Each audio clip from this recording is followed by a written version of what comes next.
State, the weakest move he's ever seen. Durant has the fourth highest scoring average all time, but has yet to win a title. Max, are these finals a must-win for Durant's legacy?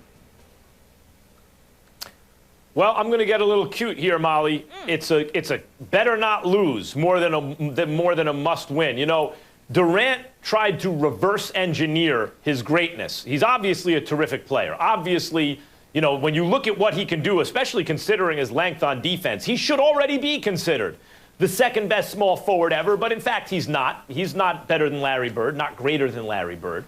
Hasn't shown that he can be the centerpiece of a championship team, let alone a dynasty.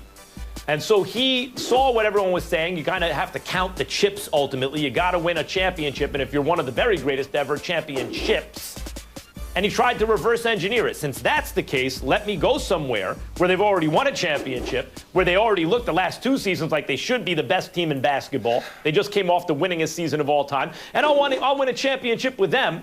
And then everyone will see that it doesn't work quite like that. People can see that you're riding the coattails of a great team, although you're adding to it also, certainly. And so if he wins, the amount of credit he will get will be capped. But if he loses, it will be seen, I think correctly, as, damn, KD, you couldn't even get to face LeBron. I mean, he faced him when he was a baby and his team got beaten up.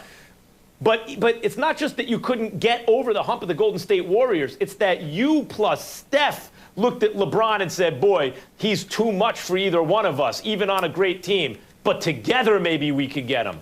You still can't get him? That is a better not lose. I think you're right about how the media will come down on him afterwards, but I still don't think that it's a must-win for him. Like he said himself that he doesn't need this to complete himself, and it's certainly not a must-win because we don't know what the future holds. Like you remember when LeBron made the decision and everyone turned on him, except for me. That's when I became the biggest LeBron fan that I'd ever been because everyone turned on him unwarrantedly. But he went down there and we all thought LeBron's going to be a villain forever. Then they lost in that first finals. We thought the story of LeBron was he's going to be a choker. Then a few short years later, he's won 2 titles. He's brought a championship to Cleveland. So the story's not over. I don't think this is a must-win for his legacy. I don't think we can say this until after it's all said and done. We can look back and say that it would have been a must-win for his legacy. I actually think losing this might not be bad for his legacy in the same way that losing that first finals for LeBron, not his first finals, but his first finals in Miami to Dallas did, that made it kind of more, made us give more claim to LeBron once he finally started winning championships.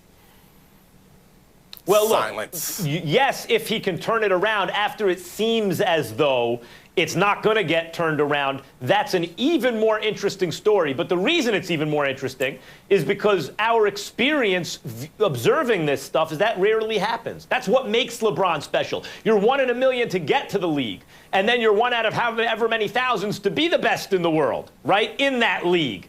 But even those types of players, once you see them choke in big situations, for them to turn it around like LeBron, that's also unlikely, and that's what makes it so interesting. So yes, if Durant here loses and then goes on not only to win, but to show that he's the reason that some team in the future is winning, wow, the world will be a more interesting place. But that's precisely because that is unlikely to happen. That's what makes it interesting. And I want to address your point about Durant saying, look, that doesn't complete him as a person. He's now... That's also, I think, would be more interesting. Why does everyone have to be, like, defectively competitive the way Jordan and Bird and Kobe were in order to be a great player? It's more interesting if a guy like Durant could also achieve those things even when he takes a more balanced approach, at least publicly, to life.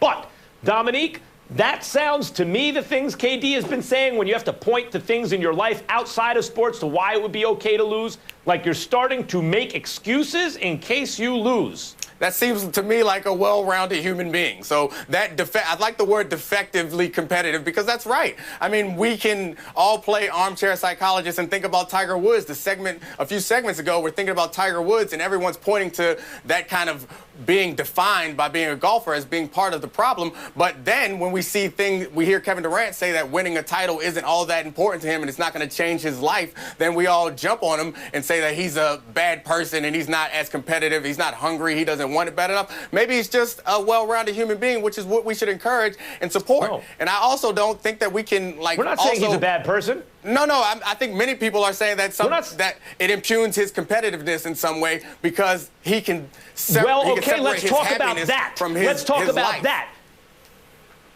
He is a more well-balanced human being, it seems, at least publicly. He's professing to be, and maybe others are professing to be more competitive than they actually are. However, that could be too. And it would be a more interesting world if that kind of personality would actually win a championship or championships and prove to be the best in the world, because it would be an exception. Even if it proves the rule, it's still an exception, and that's interesting. But that's not really what we're talking about. I'm not here saying Kevin Durant, bad person, making excuses for losing in case you lose, and you're a well-rounded person and that somehow makes you bad.